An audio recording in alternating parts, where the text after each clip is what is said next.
সাবেক মার্কিন president Joe বাইডেনের প্রোস্টেট ক্যান্সার আরও ছড়িয়ে পড়েছে, বাড়ছে যন্ত্রণাও। বিবিসিকে দেয়া এক সাক্ষাৎকারে এমনটিই জানিয়েছেন ছেলে হান্টার বাইডেন।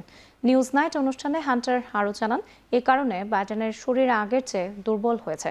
হোয়াইট হাউস ছাড়ার 4 মাসেরও কম সময়ের মধ্যে গেল বছরের মে মাসে বাইডেন জানান তার শরীরে প্রোস্টেট ক্যান্সারের একটি প্রাণঘাতী ভ্যারিয়েন্টের সংক্রমণ ধরা পড়েছে, যা একটি হাড় পর্যন্ত ছড়িয়েছে।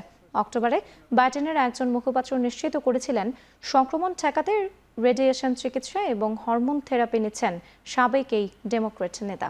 2020 সালে নির্বাচিত হওয়ার সময় বাইডেন ছিলেন যুক্তরাষ্ট্রের ইতিহাসে সবচেয়ে বয়োজ্যেষ্ঠ প্রেসিডেন্ট। 2021 থেকে 2025 সাল পর্যন্ত শাসন আমলে বাইডেনের শারীরিক স্বাস্থ্য এবং মানসিক তীক্ষ্ণতার অবক্ষয় সমালোচনার জন্ম দেয়।